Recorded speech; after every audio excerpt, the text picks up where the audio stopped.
Sure. Hey guys, what's going on? Oh, We're live. Thanks for telling me, Graham. Lynette, we are now live. Ooh, This is that is- why you told me to stop eating my orange? Yes.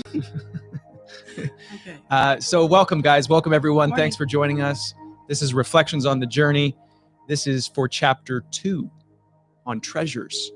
So please let us know where you're from in the chat. If you want to write down where in the world you are, we will give you a shout out right now. We got people from Brazil. Thank you so much for joining us. Hi. That's Valder. Ireland. We have Jennifer from Ireland. Top of the morning. Who else do we got So here? it won't be morning in Ireland. No, there's some people. Yeah, it's really I love Ireland. I'm half Irish. from down under, from Oregon, Texas, the UK, Connecticut. Awesome, guys. Yeah. Hi. Welcome, everybody. Good morning. So Well, we good want. morning here. Yeah, it is morning here. Yeah, Yeah, right. we want to start out this episode just sharing some of the treasures, Yeah. some of the things that we appreciate in life, and then please share with us in the chat things that you appreciate, treasures in your life, and then we will share some of those with the audience as well. So Lynette, what are some treasures, some things that you appreciate in your Well, life? this is a really, really important topic because the treasures are actually what keep us going. Focusing on what we appreciate about life enables us to live at a higher state of awareness and greater appreciation. I like to say that appreciation oils the machine. Mm-hmm. And if you're listening to the audiobook, then you'll know that. So the treasures for me, I would say my greatest treasures are my relationships. For Relationships. me, life is all about relationships. And the treasures that a lot of us are taught to seek and a lot of us believe are really where we should put our time and our effort are in material things. Mm. And, my grandmother said to me once, she said, you can't take it with you, so prioritize. What can you take with you? Yeah. And the beautiful, loving relationships that we have, that we develop, are actually ones that come back with us. We come back again. Have you ever met somebody and you just felt like, wow, I know you, or you feel so familiar, or somebody that you're like, I don't know why, but I don't like you. I just met you and I don't like you. Well, Yeah. these are past relationships coming back to us from previous lifetimes. We live many, many lifetimes. And so for me, the treasures are the relationships, because what I learned from them, the growth, the unity between me and the other party, these are keepable. Mm. We get Keepable. to take it. We get Is to that a take good 'em- word? Is that a real word? Oh, my mother was such a wordsmith. She wouldn't like that. So we get to take those with us. So for me, it's about relationships is my first greatest treasure. We were talking last night about Graham and I were discussing challenges in relationships, and I was saying to him how there's certain relationships that I will work really hard for because I don't want to give them up, because they really are my treasures. And you're one of those for me, Graham. Oh, thank you, Lynette. Yeah, you're Thank one you. of my treasures, definitely. Drives me crazy, bosses me around a lot. I don't boss you around. Yeah. But anyway, so treasures like that. And then the next thing for me would be life on earth, enjoying the earth, enjoying the beautiful gifts that life has to offer us here. So those are two of my greatest treasures. And chocolate, good chocolate. If you guys have heard the Mathamagical chapter 2, that's where Lynette lists some of her favorite treasures. It's so funny. Graham went over that book so many times. He knows it by heart. And some of us that are around him will laugh because he'll start just reciting it. And chocolate was one of the ones that came out. So yeah. What about you? What are yours? Some of my favorite treasures are the things that often I will take for granted, like a hot shower. It's like those simple things, or getting fresh air, going out in the woods and smelling the trees. Yeah. My family, friends, quality relationships, and like home cooked food. Like when you cook a good meal and you sit down, you eat it with good people. Oh yeah. And the weather's nice. The weather's nice makes it like a bonus. It doesn't have to be nice weather, but if it's nice Definitely. weather, it's just like, what more could you want? Like I'm so grateful. I'm so happy in those moments. So breaking bread with loved ones. Amen. Yeah. Amen. Food is one of the. Debbie says, my treasures are my children and my grandchildren. That's what I'm blessed with. Love you guys from Massachusetts. Hope you both have a wonderful holiday. Thank you, Debbie. Thank you. Beverly also says, my children and grandchildren and friends. Lynn Parks says, my husband. Lee Sims says, I treasure my husband. Today we have been married for 40 years. Congratulations. Oh, wow. Happy anniversary. Wow. Holy smokes. Congratulations. That's awesome. Yeah, 40 years. Hello, Anna from South Africa. And Lisa says, yes, hot shower. I thank God often for that. Oh, for sure. Or running water, period. I remember I did an outdoor retreat with women several years ago, and we were in the bush literally for several days, and we had to purify our own water and sleep on the ground. And we came across an old logging cabin, and all they had was ice cold water. Oh, fun. But that was the best shower I ever had. Oh, It really? was, oh, golly, yeah. I mean, I was so dirty. I didn't care. It was running water. So, yeah, finding the silver lining, I think, is a really, really important part of life. Mhm. Finding that intrinsic gift that's in everything. We want to understand that life comes in pairs.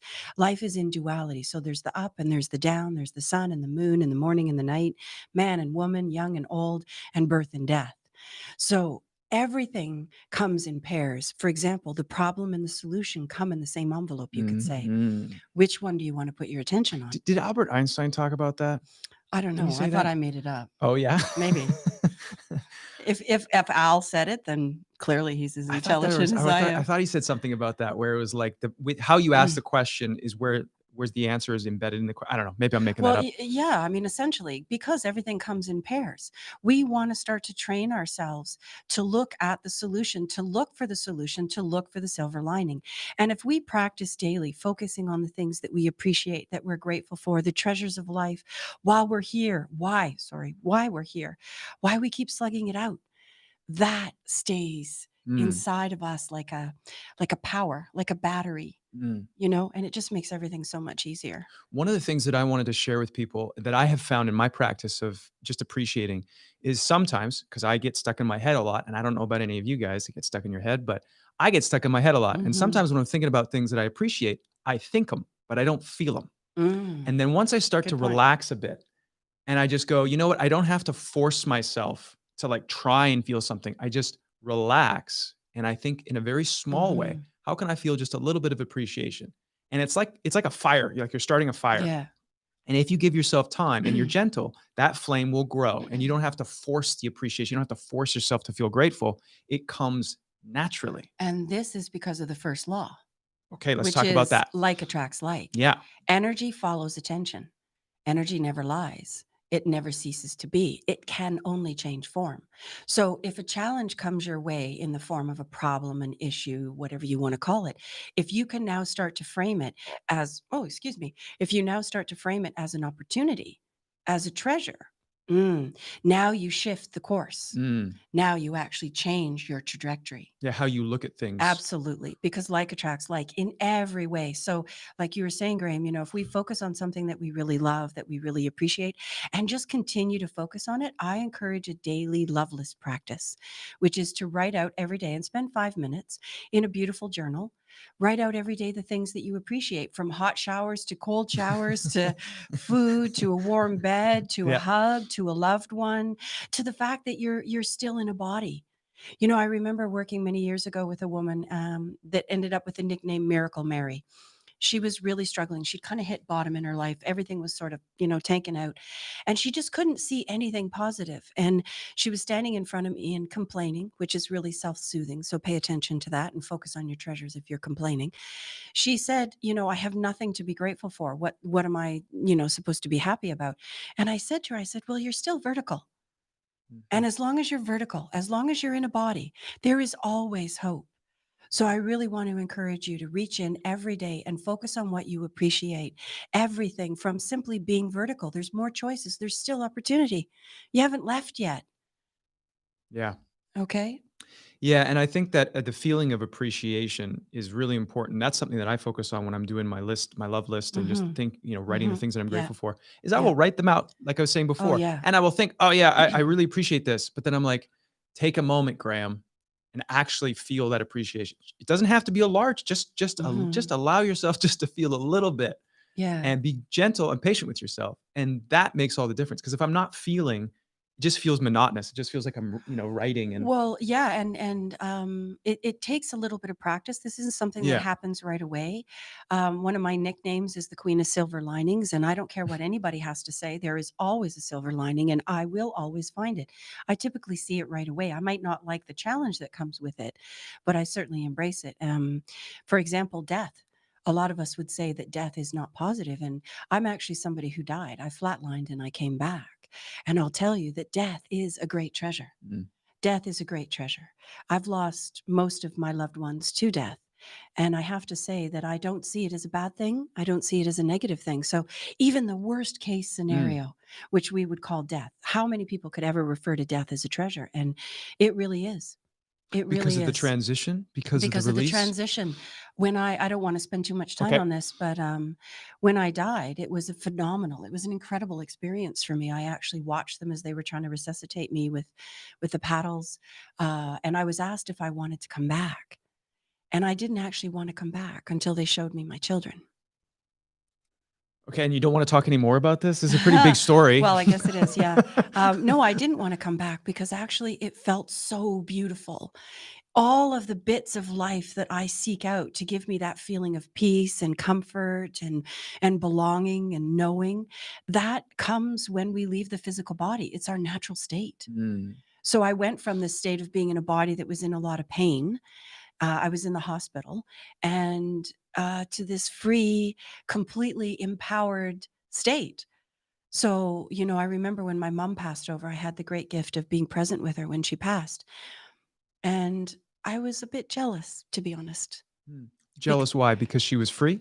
She was getting what I would say probably is the greatest treasure, which is to return home, Oh. to return back home, to return to that state of grace and peace, which is essentially what we're all looking for In the physical while body. we're here Yeah, in the physical. All Yeah. of those treasures that we're after, all those things that we're seeking are actually what we already are. So for anybody who might say, for example, one of my greatest treasures, I would add, because I just have such a huge list, is integrity. The choice to be in integrity is one of my greatest treasures. It's one of my greatest gifts, authenticity.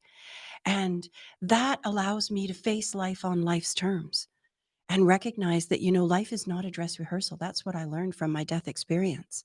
And when I came back, I was going in for a day procedure and left some lasagna defrosting on the kitchen counter to put in the oven for my children. When I came home, I was supposed to be home by 5 o'clock. And I didn't get home until well after midnight, and I had to toss the lasagna in the bin. I couldn't, obviously we didn't want it at that point. And I realized as I was tossing it in the bin, what an amazing instantaneous observation I made, which was that there are no mundane tasks. Everything is a treasure. Can you imagine if that was the last time you were to hug your loved one? If that was the last time you were to have an ice cream cone, or to walk in the rain, or to make love, or to do the dishes? How delicious all of that becomes. Remembering that you're going to die, that this life is precious. And you don't take it never for know granted. when. And you never because know when. that Yeah. beautiful winter afternoon, I didn't plan on dying that day. I didn't pencil it in, because we want to remember that the divine source is, of course, really running the show. But I came back with this incredibly improved attitude about the fact that there's nothing mundane. Everything is delicious. Everything is to be enjoyed, even the pain. Even the pain. I want to share with everyone that Ann Henderson says, my mother also flatlined and she experienced what you did. Yeah. So there are other people out that have gone through a similar experience. Yeah, we refer to it as a near-death experience because we come back, but we actually did die. We flatlined.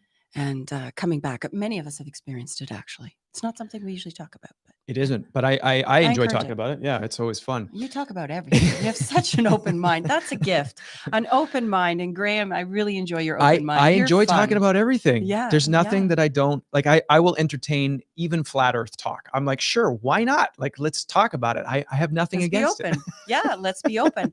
And then I encourage using the feelings, using your feeling system to help you discern whether or not this gives you, and let's use highly technical terms, good jiggy jiggy or bad jiggy jiggy. When I was a little girl, because of the intuitive sensitivities, I would feel positive or negative about something, good jiggy jiggy or bad jiggy jiggy. So pay attention to those thoughts. Pay attention to where you're putting your attention. And does it cause you to feel good, open, expansive, free, or does it cause you to feel contracted, small? What do you call fearful? Yeah. Yeah, it's not a familiar state for me very often. So yeah, definitely those treasures. Speaking, can Yeah.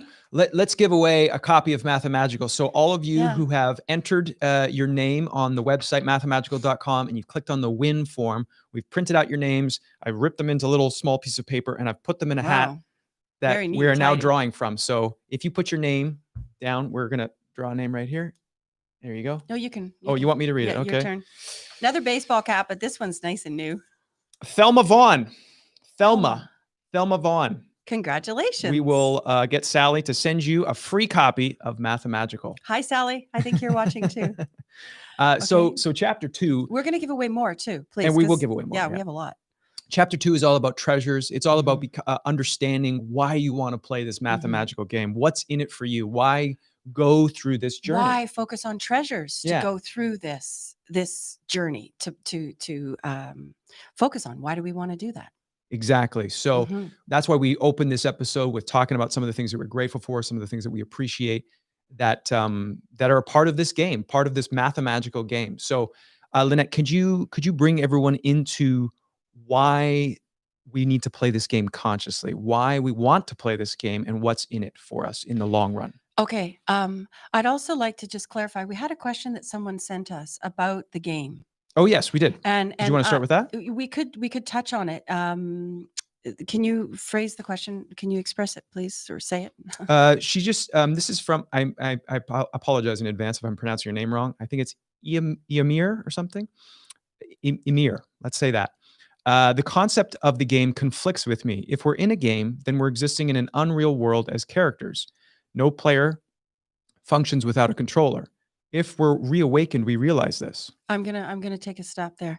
First of all, there's an assumption in the first phrase that say it again, please. That we are just If life is a game, is it preconceptual? What's the point of trying to search and fulfill your purpose, life's purpose, if life is predetermined? there's one of the false assumptions right there. Life is not completely predetermined at all. There are certain things that, yes, are predetermined. And I refer to this as the divine veto. So if you're going to refer to a controller in the game, it's the divine source. And the name of the mathemagical connection is to connect to that divine source. So, in a sense, yes, we do have a controller, but the name of the game is to align our free will, which we get in this physical body, to align that free will with the controller, With the divine. understanding that the divine is the controller and that we want to surrender to this. Mm. Okay. So I use the metaphor of a game because a lot of us think that life is all there is, that physical life in this body is all there is. It isn't. It's a temporary experience. And I'm speaking from a vast amount of knowledge here, not thinking and believing, but personal experience, not only for myself, but for many, many thousands of people that I've worked with. So a game as a metaphor helps us to sort of practice a little more non-attachment. Don't be so deeply entrenched in the game and holding on, because resistance creates, holding on creates resistance and you can't move through life successfully or positively. So I use the metaphor as a game because this isn't it. This is an experience that we're having. Who and what we really are is that being that dwells within, that energetic being that dwells within, that when the physical container passes and ceases to be, that energetic being goes on. Mm. And so this is why we use it. And also to understand that, really in so many ways, it is like a game. It is like a game. There are But people not who in a are, cheap way, not in a way like it's just no. to be thrown aside. Oh, good golly. No, Yeah. no, no, no. It is the divine game that is your destiny. Okay. And to assume that everything is predetermined is obviously going to create suffering. It's not. We have free will. We also have essentially what could be called the divine veto, the divine agenda. So when we understand that we live many, many lifetimes, anything that we have not essentially come to understand as truth, anything that we have not come to understand in a balanced, loving perspective, is something that we still have to learn about and play in the game. We have to Mhm. play the game to come to learn. So the challenges that we experience are a massive part of playing the game. The name of the game is to overcome the challenges. And if you've got that mathematical connection happening between yourself and what this person is referring to as the controller, then you're definitely going to master the game Mm. and you're going to be really, really good at it. Mm. You're going to be really, really good at it. You and I have played some board games. There's different ones Mm-hmm. that we like to play, and you get better and better. One of them is Scrabble. I love Scrabble. Yeah, of course you do. I'm Graham, not very good at spelling, okay? but you're getting better. I'm getting better. through practice, and through embracing the challenge. We get better and better at it. So the metaphor of a game is to help us to let go a little bit, not take it quite so seriously. Remember that the physical experience is temporary and that we will go home when the physical body ceases to be. I think that a really great treasure is also to come to understand and accept that life is temporary and that it's not a dress rehearsal. It's live. Yeah. Okay? So pay attention. It's like a board game. It's live. Once you place those letters on the Scrabble board, that's it. You can't pick Well, them depending back on the up. rules that you play. Some people play that you can pick them back up, but yeah, I get what you're saying. I get the metaphor. Right. Bev Sanderson says, who would benefit from taking the Mathamagical journey? Well, if you're asking me for my personal opinion, everybody. Graham, yours from having Yeah, it's consciously choosing. I think this is within this question. We're all playing this game. We just Yes. don't know we're all playing this game. And that's what I feel you wanted Yes. to awaken people to is, hey, life is a Mhm. journey. Life is this game. And once we awaken, we learn how to dance with life. We learn how to move with life, and we don't take it so seriously, but we also understand that it's live. We understand that there are Yes. consequences. Yes. And we start to dance with this and we enjoy it. I think so everyone can Well, benefit from dancing with life. and I think what we talked about in the book as well is the very important fact that we're essentially playing this game, whether we like it and Yeah. know it or not. So somebody who's consciously playing the game is somebody who's navigating what you could call the game board of life consciously, aware of who the players are, aware of how the game's played, aware of the rules, things like, Graham, once you put the Scrabble letters down, that's it. You can't pick them back I don't up. try and pick it back up. That's not me. No, but he takes all your points if you're playing 21. So there, we all kind of have our own different way of doing things. The name of the Mathamagical game is to understand and to cooperate with how the creator really wants us to play in order to achieve the desired outcome, which is mastery of the mathematical connection. To remember that we are divine energy beings having a physical experience. This Garden of Eden is a gift. It's one of the greatest treasures. We're not going to get a bill for this. There's no invoice. It's free. Mm.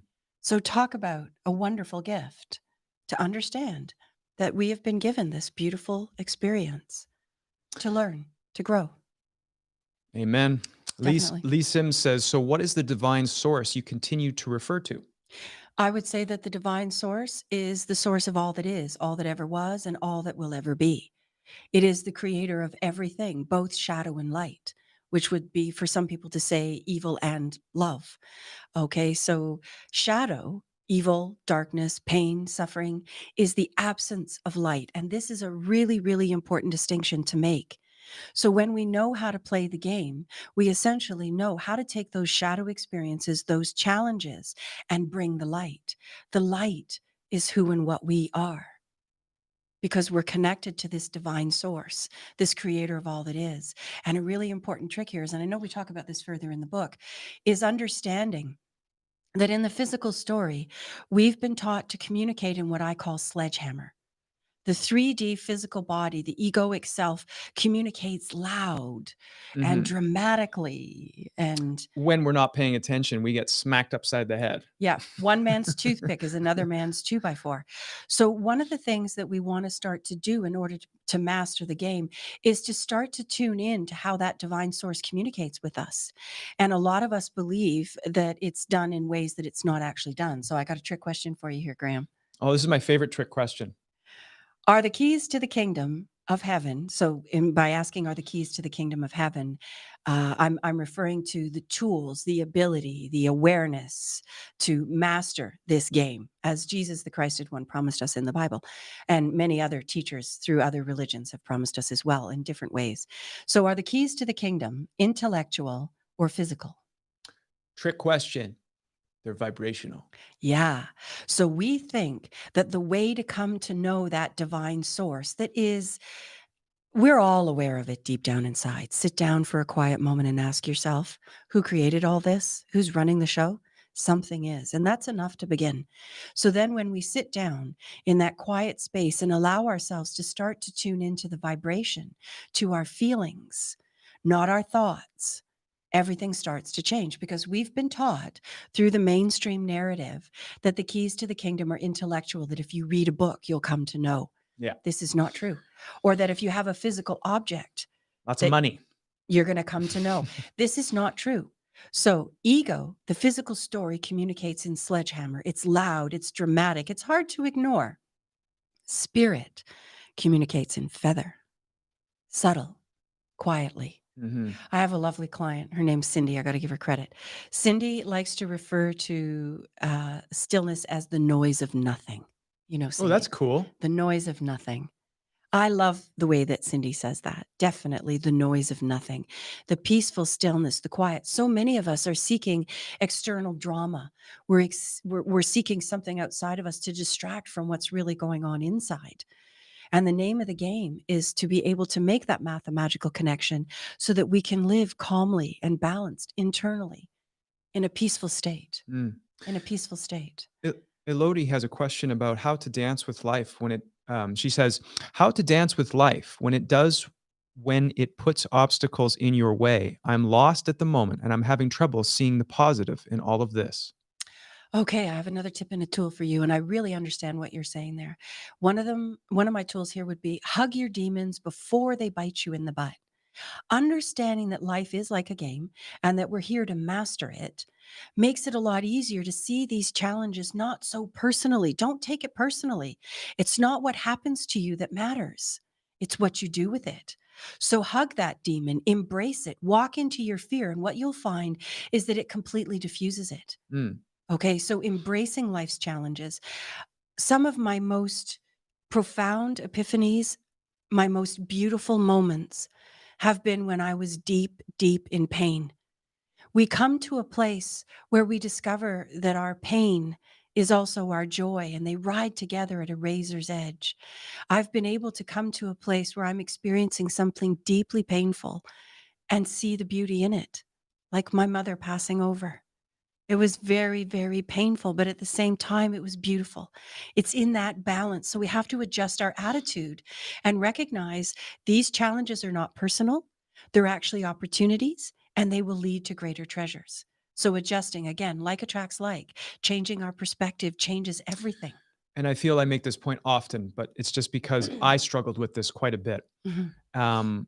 When Lynette, when you're saying hug your demons, you're not saying accepting of behavior that is abusive or that is violent. You're not No, saying in any way that you're going no. to allow that type of thing Or or tolerate, not in tolerate that kind any of way. stuff. What we're talking about, embracing our demons, and you've done a lot of this. You really have. I have to say, very impressed, Graham, with your courage. We have to bring courage to the table. We have to bring determination to the table. And we also have to bring loving self-care, which includes healthy boundaries. Yeah. So there's so many different kinds of challenges. We'll just touch on a few.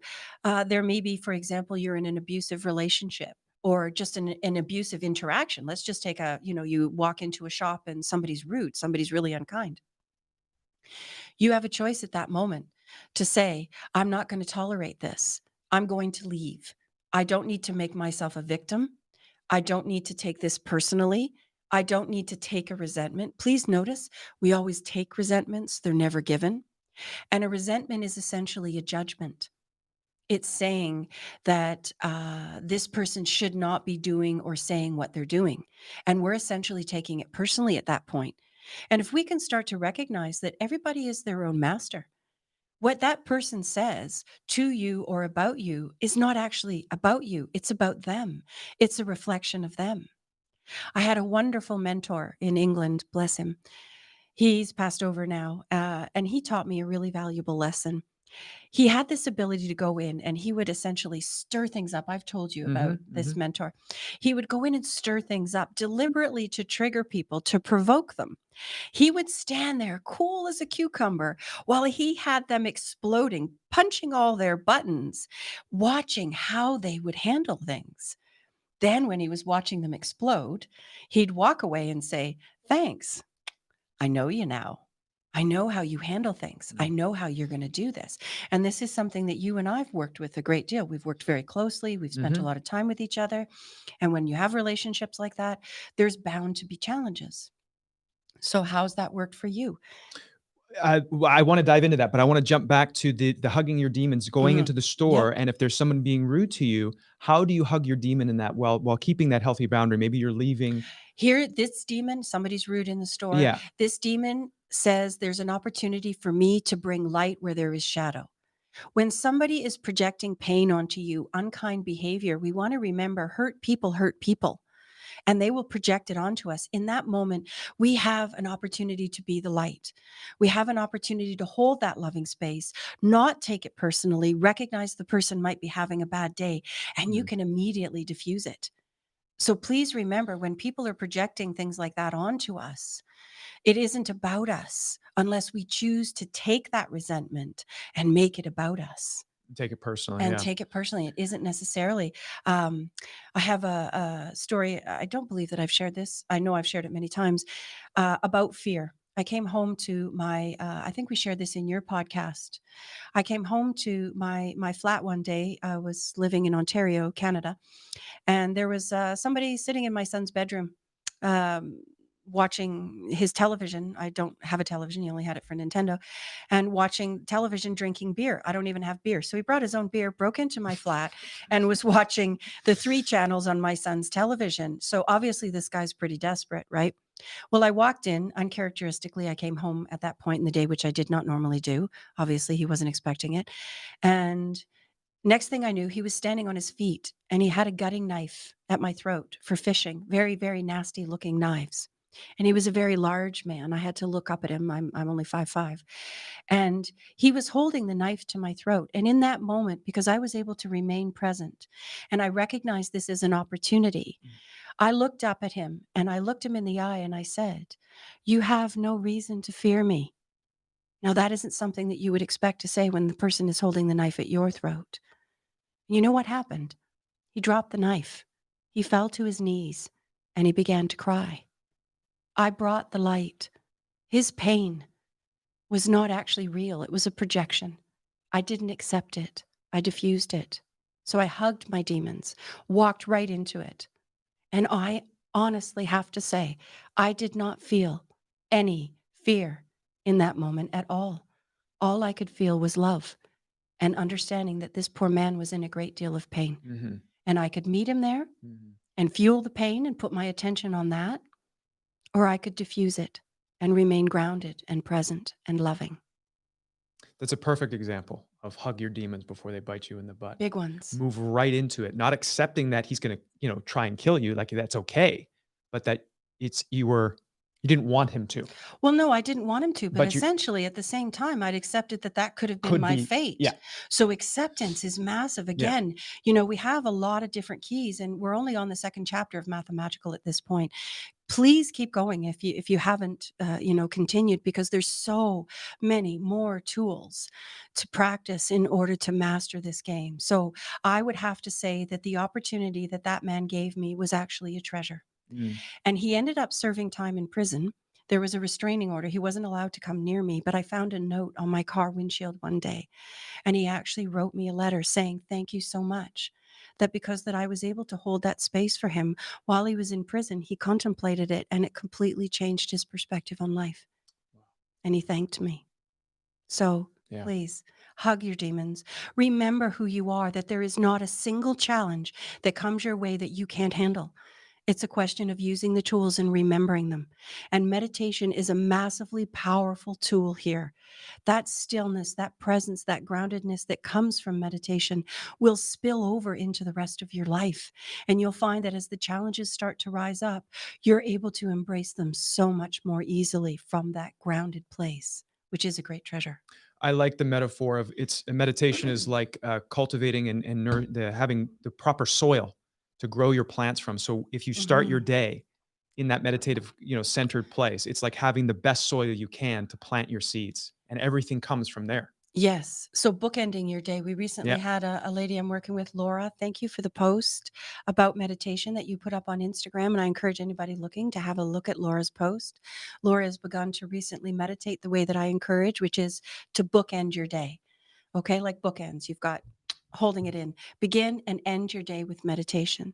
In fact, for myself, I will meditate myself to sleep. And as soon as I awaken, I begin to meditate. And I actually began to practice meditating before I even got out of bed because I was a single mom with 2 kids. And once my feet hit the ground, that Off was you it. went. There was no going back to meditate. I also use what I call reverse time out, which was to sneak into the bathroom, lock myself in the bathroom, You would time out and yourself. meditate while the kids were running around going crazy, and reground myself. So I cannot encourage that enough. Again, understanding that these tools all work together. Mhm. We need to use them in conjunction. Okay. Let's give away another copy of the book.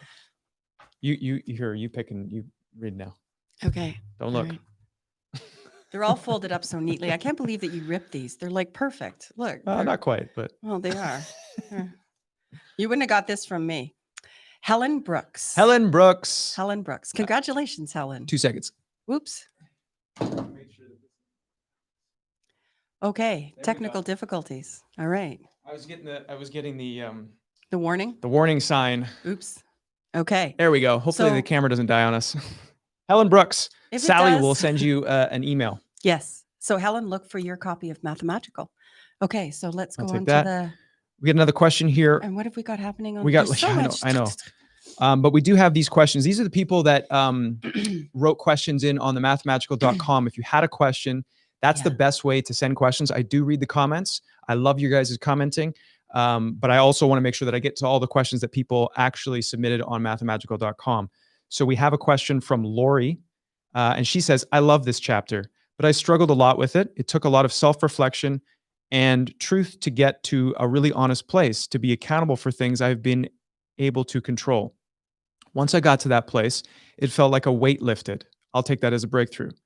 There is just one part of this chapter I'm still struggling with, and I have a question on that maybe you can provide clarity on.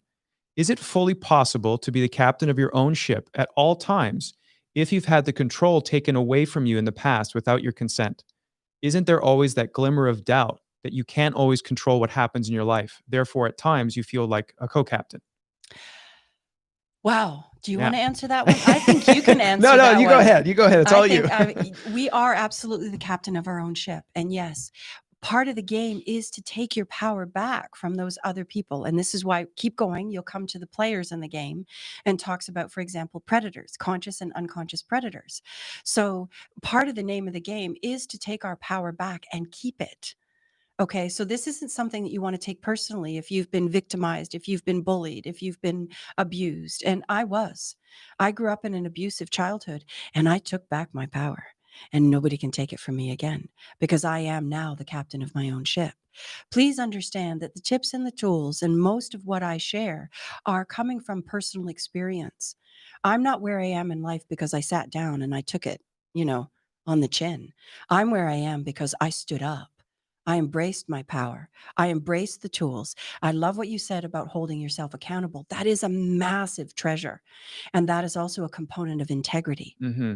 Integrity is to be whole, to be complete. So if you are practicing this way, you're well on your way. And absolutely, yes, you can take back your power and keep it.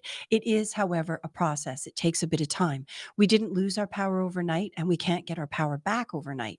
However, losing our power is painful and arduous and takes a lot of time. And it also requires maintenance. Please remember the first law, like attracts like. The minute that you begin to shift your focus towards who and what you really are, you will move with an ease and a flow. When in line with divine, we move with an ease and a flow. So the recovery process or the rebalancing process or taking back your power, becoming the captain of your own ship will happen quickly, dramatically, because you're now moving in alignment. You're no longer moving in resistance. We're no longer pushing the river. We're moving with it. So stay patient. Give it a little bit more time. You have an excellent attitude. Please keep going. And I love your question. Thank you. And Lori, I just wanted to add that one of the things that I realize sometimes too is that in dynamics or relationships where I felt I was the co-captain, I wasn't the captain of my own ship. and I was having trouble gaining that sort of Balance. balance, was that there was a dynamic that was going on in the relationship where I was receiving something that I wanted to keep receiving, and that's why I was giving up my power. And once I acknowledged, hey, Mhm. you know what I'm receiving, Yeah. I need to take a stand and say, you know what?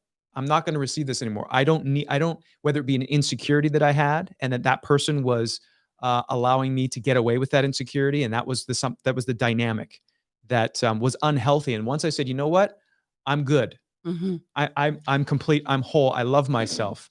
Then that unhealthy dynamic that was going on, that was causing me to give away my power, now could rebalance itself because I was healing what I was, Or collapse. or collapse. Yeah. Remember, we want to find the win-win. We need to know that the other party is going to meet us halfway. Okay, I like to say it like this. When you're working with an adult, you meet each other halfway. When you're working with a child, the adult meets the child where the child is. Mm. So we're referring right now to adult relationships. Okay. And a part of becoming the captain of your own ship is recognizing, understanding, implementing, challenging, and creating healthy boundaries. Boundaries define us. Okay. And we want to look at the difference between boundaries and walls. Boundaries are flexible, they can grow, they can change as we evolve. Mm. Walls don't. Mm. Walls don't evolve, they don't change. That's it. It's a wall. So, coming to understand that as a part of growing into becoming the captain of your own ship, a lot of us do have to reevaluate our relationships.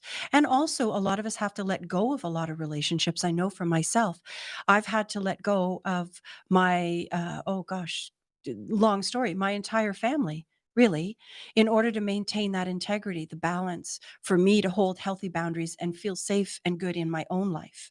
So, hugging your demons again is a piece of it, and recognizing that it takes a little bit of time and that the other party also needs to show you whether or not they want to meet you halfway. Mm. And if they can't meet you halfway, then I encourage new boundaries, reinstalling them, reevaluating boundaries, and making sure that you put oxygen mask on self first. Okay, so example, as you were saying, you found yourself in relationships where there was an agreement there. Okay. Unconscious. I wasn't even aware that I was receiving something. Does that make sense? Oh, yeah, and it Yeah. is for a lot of us, it is unconscious. And it can be both positive and negative. For Yeah. example, it can be, I tolerate my abusive partner because they look a certain way or they have money or there's something that I want from them. And in Yes. exchange, I have to compromise myself. Yes. And this is not integrity. And I'm going to have to encourage people who might find themselves in these situations to reevaluate because essentially at that time you've forgotten who and what you are. And you assumed that you needed that person for this whatever and that you couldn't get it for yourself. Yeah. Now you've agreed to that dynamic. So that's what you're going to continue to experience, as opposed to stepping into your power and letting go of the victim mentality, which would support that kind of a dynamic. Yeah. Letting go of the victim and needy mentality and saying, I can do this for myself. I really, truly can be self sustaining and self supportive. But for a lot of us, that's going to require an entire revamping of the way that we think and look at life. And it happens in baby steps. Right now, we're going through what I call the Great Divide and the Great Awakening. We're essentially being divided between those that are embracing the light and love and rising up to our truth, stepping into that empowered state of homeostasis, sovereignty, and those of us that are not yet ready to do it. This is a free will choice. We choose to do this at a conscious level or not. And a lot of us are what I call accidental tourists. You've heard me say that. Yep. You were an accidental tourist. That's the way you've branded me. Yep. Yeah, well, not anymore. He's on purpose now. An accidental tourist is somebody that I would refer to as somebody who's essentially come to that place where they have some of the tools, but not all of the tools. And the predominant tool that they have is loving kindness. When we practice loving kindness, you're going to just come across these treasures like a tourist does automatically. Then, when somebody is loving and kind, and I guarantee you that anybody that's on here today is a loving kindness, so you've already got that in your pocket. Start to capitalize on it, build on it, and recognize that that loving kindness applied towards yourself first. Mm. The fastest path to enlightenment is loving self care. The simplest path to enlightenment is to remember who and what you are simultaneously. So, practicing that loving self care will get you there. Just keep going, even just that alone. Yeah. Divine source will meet you. It will come to you. It will bring you what you need. Just be open. Remain in as balanced a place as you can, embracing everything. Don't resist anything. Accept it all. Challenges, ups, downs, highs, and lows. And remember, this too shall pass. Nothing stays the same. So if you're facing a challenge right now, the only way that that challenge will stay the same is if you continue to tell the same story, because like attracts like. Tell a different story. Start with baby steps. Begin with simply saying, I am the captain of my own ship. I can do this. I'm empowered. I'm sovereign. And watch, step by step, miracles will begin to happen to take you there, to show you the way. Does that Awesome. answer it? Beautiful. I love it. I love it. I hope you guys love it too. I do. um, I live for this stuff. I wanted to ask this question for a bit here. Barbara has wrote a comment on YouTube here, and I'm not sure, Barbara, if this is your life situation or if this is someone you know, but you have written, how do you face your demons when you have a lung disease that there's no cure for, and they tell you that you're pretty much going to die, and you have small children? So I'm not sure, Barbara, if this is what you're experiencing right now Or or this is anyone someone you else. know. But thank you for this comment, and that's why I wanted to read it, because I thought it was an important question to ask. A very difficult one, and I really want to thank you for asking it because it's bringing a really challenging topic to the table for many of us. Throughout the years of my work, I have worked with people who faced such incredible challenges. And one of the first things that I want to do is I want to remind you that the bond that you share with the children will not go anywhere. My mother has passed over, and I think I communicate with her more now than when she was here in physical. So please remember that death is a transition, it is not an end. Okay? Many of us are facing such challenges right now.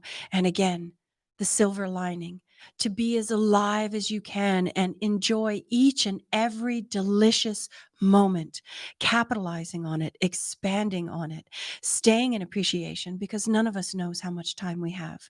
We don't know how long we're here. Death is inevitable. And I cannot even begin to imagine what it would be like to be leaving small children behind. But if I was facing that situation, I would hug my demon. I would be so grateful for the time that I had, Mm. and I would nurture that bond, the relationship, which I consider to be the greatest treasures. I'll share with you another story. When my son was 9 months old, he became very, very ill. And we were living in Calgary, Alberta at the time. And we were in the children's hospital. I was holding him in my arms. He was comatose, he was non responsive, and he was actually tinged green, to be truthful. The pediatrician had examined him and told me that my son was dying of spinal meningitis and that I had about 24 hours left to enjoy him. So I was a bit taken back by this. And again, I have to thank the connection that I experienced with Divine Source for getting me through this one again.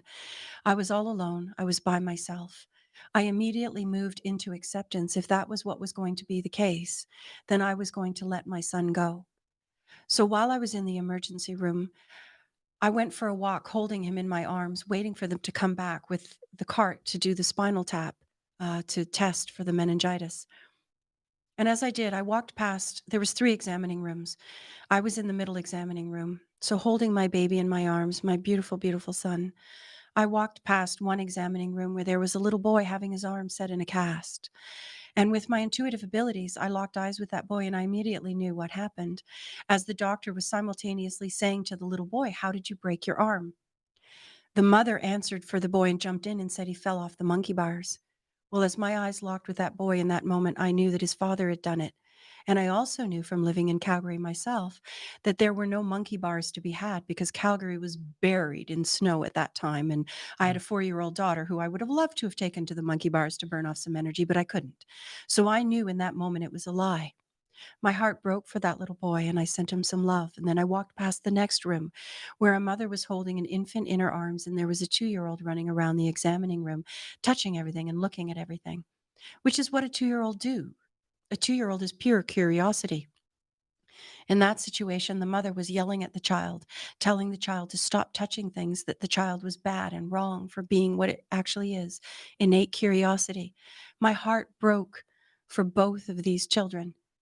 And with that feeling, I went back to my own examining room and I closed the door and I sat there in the dark, fully accepting what the doctor had said, which was from every indication and what my son looked like in my arms. I had 24 hours left to enjoy him. So from that state of acceptance, I sat there and I prayed and I said, I accept that if my son is to return to you, I give him to you freely. I want to thank you for the gift that you've given me for 9 months. But if I don't have to give him back, if there's any way to keep him, I just want to love him the way I would have loved to have loved those other children that were being abused physically and emotionally. And in that moment, my sincere acceptance, my complete acceptance and love precipitated a miracle. My hands became hot. My body tingled like I've never experienced. I lit up, and all of a sudden, my son started to move. Please remember, he was comatose. In that exact moment, the doctor came in with the cart to do the spinal tap. He sent me out of the room, and I was watching from outside through the glass window as the nurse was putting all the equipment on the table ready to perform the procedure. The doctor started to examine my son, who was by the second looking better and better. The doctor literally had his hand on his hip, scratched his head, looked at my son, and issued to the nurse to put everything away. The doctor then came out to me, and please understand this all happened very quickly within just a couple of moments. The doctor came out to me and he said, I don't know what to tell you. He said, I've never seen anything like it. Your son's fine. Take him home. Mm. And I watched this pediatrician who was about 60 or 70, and I recall he also had a radio show, so this wasn't some young newbie. I watched that doctor walk down the corridor away from the emergency rooms, looking like he'd been hit in the head with a cast iron frying pan. He said he'd never seen anything like it.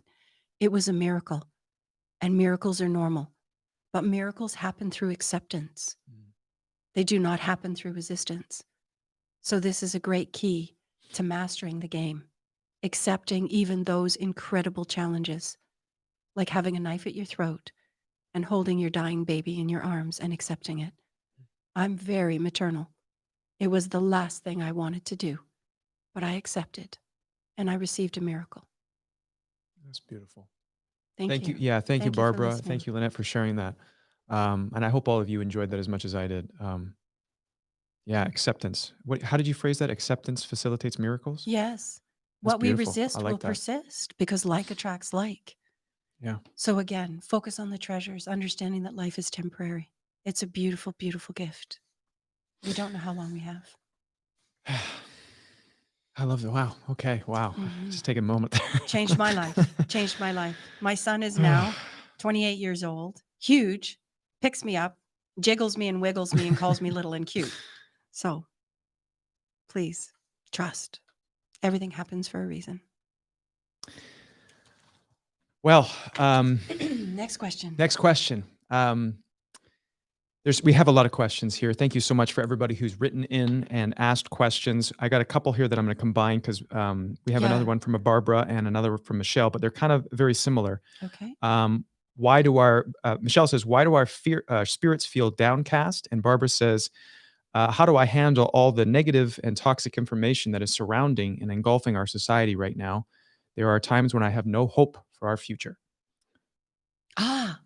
Well, okay. First of all, I do not hold that perspective at all. At all, at all. I hold absolute and complete hope for our future more than ever before. Why? Because the systems that don't unite us are collapsing. The name of the game is to not focus on the collapse. Remember, two things cannot coexist in the same space at the same time. So what doesn't serve us has to be moved out. So what does can move in. Okay, so understanding that and that it's a transition. Okay, I've used the metaphor of moving house before. I've moved house so many times. There's points in the move where I just feel like I want to fall apart and cry, like it's never going to be over. And then in the next moment, when we've put a few things in place, all of a sudden it starts to look better. It's like that. Okay, so baby steps, it can take time. The other one was, why does our spirit, I hope that answers the question. If it doesn't, please message us again and we will ask the question again. Why do our spirits feel downcast? Okay, the spirit essentially will not actually feel downcast. The spirit itself cannot experience downcast. What you're experiencing as downcast is actually your feeling body. your feelings. And your feelings respond to your thoughts. Feelings follow thoughts. So if you're holding a thought or your attention on something consciously or unconsciously that doesn't feel good, the experience of your feelings will be low. It won't feel good. It's not actually your spirit experiencing that. It's your spirit. You could say, I'm getting really, Technical. well, not too technical. I'm giving you the Coles notes. The spirit itself is the one that's saying, don't think this thought. We're going to make you feel yucky in an attempt to get you to notice that this thought is not one we want you to put your attention upon. We want you to change it. Now, a lot of us take our feelings to be facts. Our feelings are not facts. Our feelings are our guidance system. They are designed to move us towards something that is for our greater good when it feels good, uplifting, expansive, unifying, and away from what doesn't serve us when it causes contraction, pain, and suffering. So right now, while we're inundated, we're in a psychological war right now, and we are being inundated with false information. So I encourage a few things. One, be very, very cautious when you're listening to mainstream media, particularly television or television programming. Please understand that we are highly, highly programmable, and that where you put your attention becomes your reality and expands. So if you don't like the way that you feel, change where you're putting your attention. And again, I recommend putting your attention on the treasures, putting your attention on what you appreciate. That's one of the fastest ways to do it. Mhm. If you practice daily doing this, you'll find that you really don't feel down much at all anymore. I don't experience depression.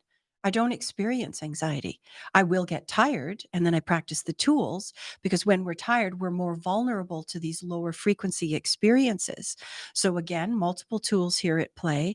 Practice loving self-care. Tune into your feelings, start to listen to them. We refer to this as the scoreboard in the Mathamagical book. So again, I urge you, if you haven't got the book, to get it and listen to the scoreboard. You'll understand that our feelings are here to guide us. That if what you're feeling is low, it is your spirit saying, change your focus, Mhm. change your thoughts. Okay? We have a thought.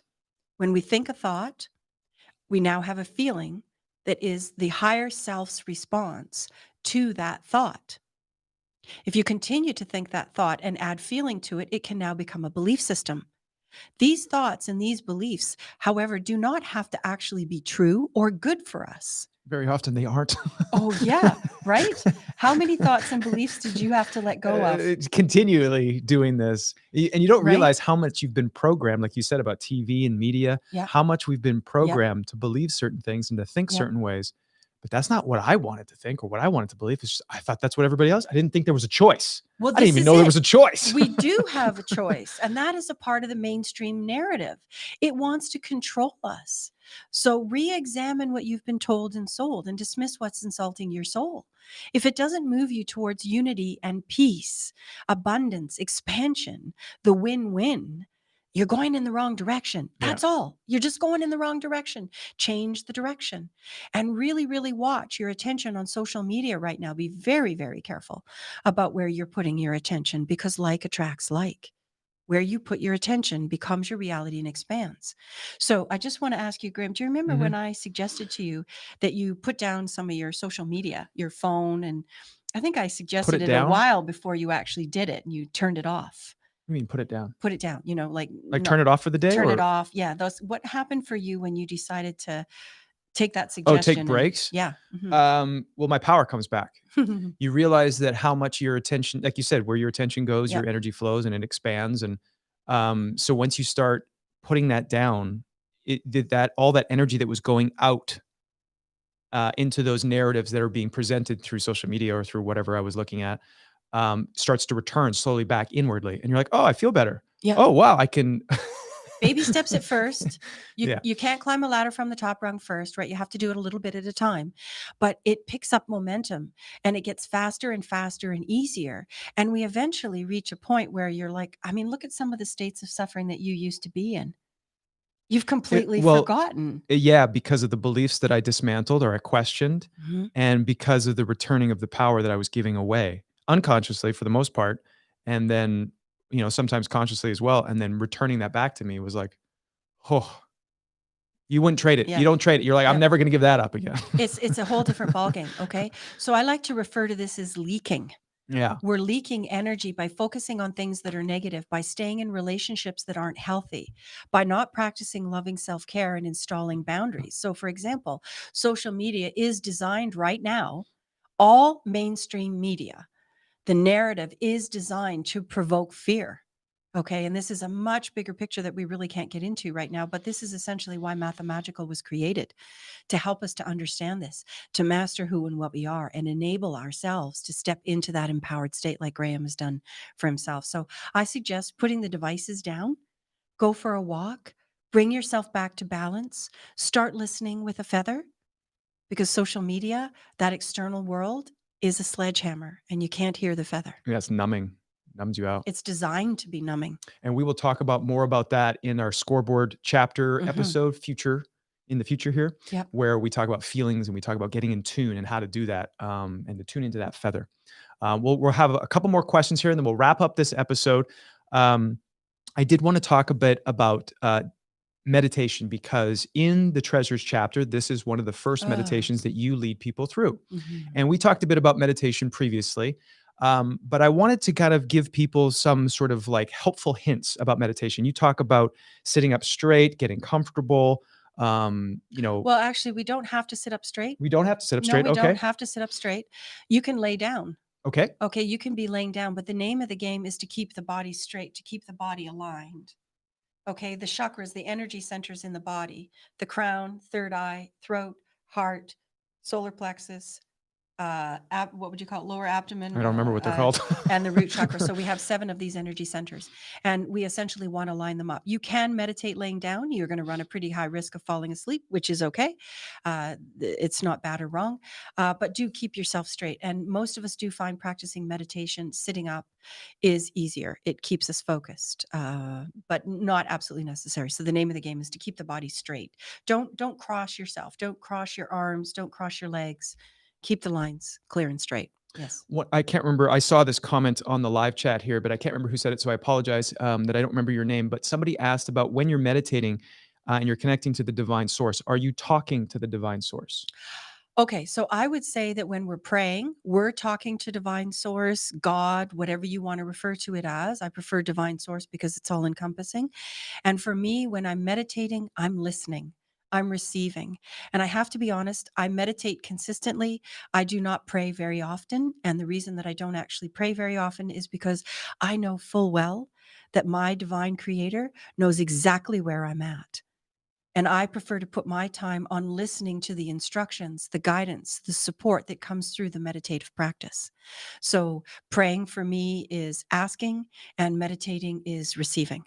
And the more we meditate, the more we position ourselves to be receiving the beautiful gifts of that connection throughout our day, all day long. I mean, you yourself, Graham, you began meditating a few years ago. How has that spilled over into your life? How has that affected you? What has that done for you? I mean, Well, yeah, like it's a game changer. like I mentioned earlier, it's about like the soil. If you take care of the soil, if you're growing food and you take care of the soil, everything you grow will be nourished by that. And it's the same with meditation. If I skip a meditation, if I get, on my phone right away, or I get really anxious, that is that's where I'm coming from. That's where all my decisions, my behaviors, how I choose to show up in the world, it comes from that place. Energy follows attention. Yeah. And so if I am taking care of my internal world, everything that then I express comes from that peaceful, comes from that balance, comes from that harmonious, grateful state. And it's those little shifts day by day. You're making a small little shift. I know Tony Robbins talked about this years ago when I started learning from Tony Robbins. He said the 1 millimeter shift. And over a long period of time, you're in a completely different destination because you've done the daily work. You've done the daily practices. It's like the opposite of the straw that broke the camel's back. Right, when it comes to something that's negative, we can full on accept and go, wow, that straw finally just collapsed the entire thing. It goes the other way too, one piece at a time. Climbing that ladder from the top rung first isn't possible. You've got to take baby steps, but do step. Stay with it. Stay focused.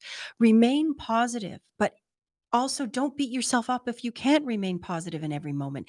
Embrace the lack of positivity in that moment. Remember who you are. Focus on the treasures and bring the light to the shadow.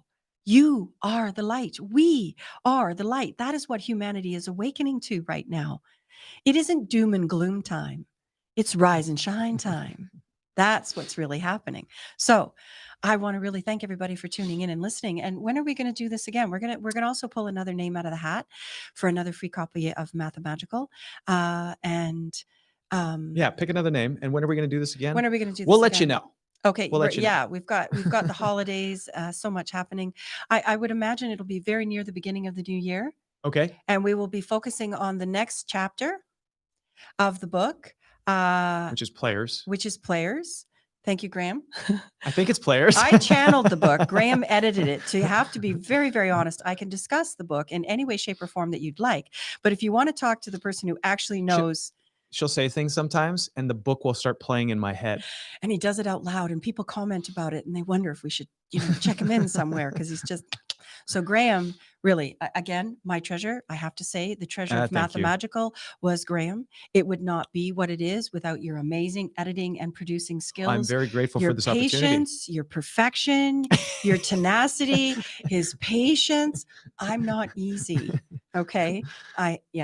Thank you so much. I'm really grateful.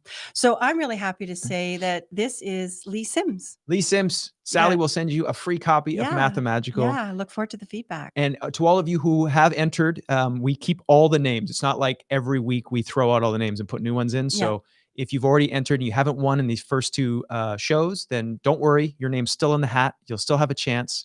So to wrap things up, what can we leave people with? I was thinking about the love list, encouraging people to maybe take some time. And yes. So this is also in the Mathamagical book. Did we cover it in chapters? In treasures? In treasures, yes. Right. So coming back to what I call an organic love list.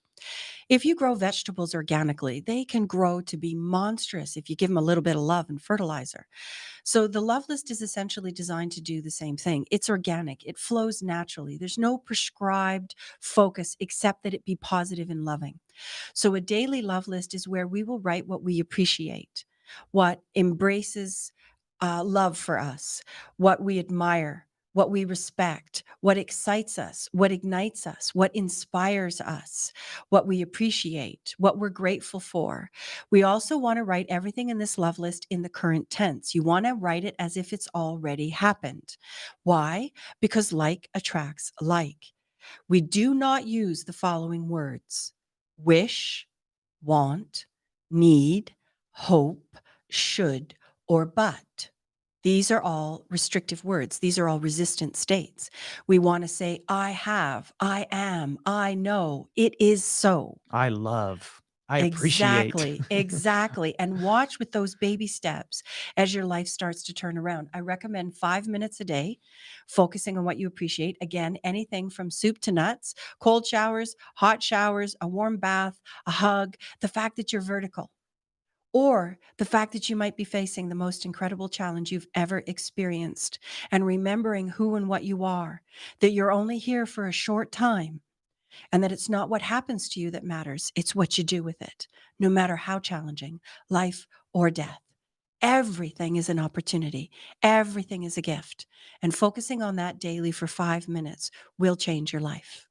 We'll talk about it more later in the future. We'll talk about it more later. Thank you, everybody, for joining us. I really appreciate you guys coming here from all over the world, probably very early in the morning to very late at night. So thank you all. And we will let you know when we do our next episode on the chapter Players. Thank you. Please send in any more questions that you have. Keep sending your questions. They are being reviewed. Thank you. If we haven't hit on your question, you haven't been missed. We just have a lot of questions. So thank you so much. Thanks, see you everyone. Next time. Cheers. And I have to hit end. I'm waiting. I'm smiling.